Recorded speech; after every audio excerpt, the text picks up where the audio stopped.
Margarita Xhepa, një nga figurat më të shquara të teatrit dhe filmit shqiptar, ka ndëruar jetë në moshën 93 vjeçare. Aktoria u shua gjatë orëve të para të mëngjesit të së njëjtës, rreth orës 3:00 në një spital në Tiranë. Margarita Xhepa, e lindur me 2 prill në Lushnjë, nisi karrierën e saj të shquar artistike në qytetin e saj dhe vazhdoi të mbante një vend të veçantë në skenën teatrale dhe kinematografike shqiptare. Gjatë karrierës së saj, ajo interpretoi mbi 150 role teatrale dhe 32 role në filma, duke lënë një ndikim të thellë në dramaturgjinë shqiptare dhe atë botërore.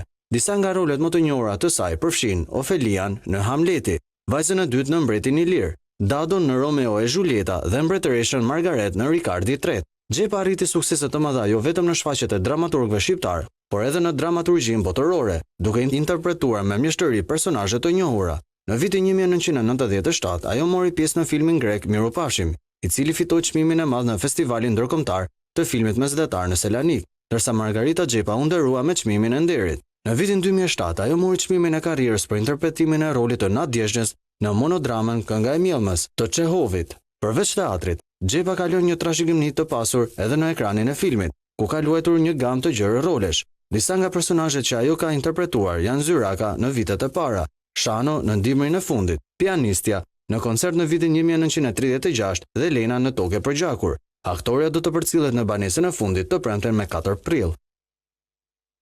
Ndoqëm shkurtimisht, natyrisht është pak nëse konsiderojmë jetën mjaft të pasur artistike të ikonës së kinematografisë shqiptare Margarita Xhepa. Shkojmë në këto momente në një lidhje direkte me një nga aktoret më të njohura, zonjën Zamira Kita.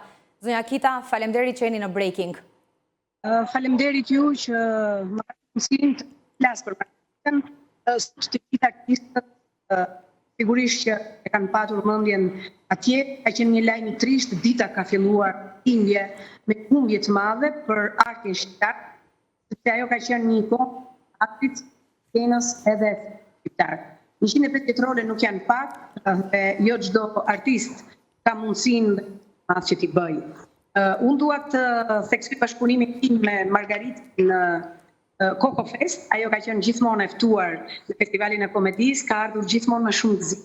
Dhe ne kemi kaluar shumë momente së bashku, 8 ditë për çdo vit në Coco Fest, në përjashtimet të vogla kur ajo nuk është ndier mirë dhe sigurisht që këshillat e saj ne do t'i kuptojmë gjithmonë, sepse ajo jep sugjerime, jep ndihme, sigurisht që na bënte komplimenta, por edhe vërejtje, është për të na shtam. Bashkëpunimi me Margaritën më bën që sot ta kujtoj Margaritën dashurinë. Dua ta vlerësoj vetëm si një aktor dhe fatin që ka nga rolet të saj edhe për filma, shumë mi thep Poleron Vilën e Pleqve, një film ku ajo ka një rol të shkëlqyer, por dua ta vlerësoj nga aktor i shkëlqyer me një ndjenjë që ka thuar një njerëz që gjendej ka mendje madhësi, por me një që i binte në sy, sepse ajo gjithmonë kujdesej për ne, për gjithë brezat, për më të rinjt. Pra, lam të mirë Margarita do të thosha sot, por ne nuk do të harrojmë kur. Ajo ka lënë një arsenal rolesh që e pamundur të mos i kujtosh, dhe të mos i shtohesh, e të mos na shoqërojnë gjithë jetën tonë ne edhe brezat që do të vinë. Pa diskutim, vepra e saj do të jetojë gjithmonë. Në fakt na kanë dhënë shumë zonja Xhepa, por edhe aktorë të tjerë, po shoqëria shqiptare. Sa i kemi dhënë ne? Sa po ju japim edhe ju në fakt nga ana tjetër? Shiko, përtej nderimit, vlerësimit, dashamirësisë që kjo nuk mungon, por keni edhe nevoja të tjera. Vlerësimin kryesor, edhe më të madhin, artistët edhe Margarita e kanë marrë nga publiku. E kanë marrë nga duartrokitjet, nga ovacionet, nga shoqërimet e tyre, nga dëshira për t'i takuar, për t'i vlerësuar shpirtërisht. Por, sigurisht institucionet duhet të kujdesen për artistë si Margarita.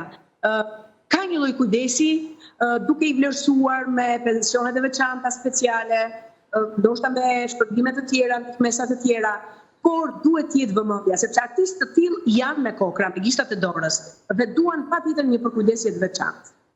Po pse mungon kjo përkujdesje?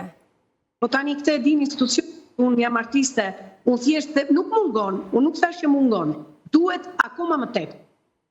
Ju falenderoj shumë për këtë lidhje. Ju falenderoj edhe unë. Mirë, ne do të shkojmë në një hapësirë të shkurtër publicitare, pas pak do të kthehemi me të tjera zhvillime.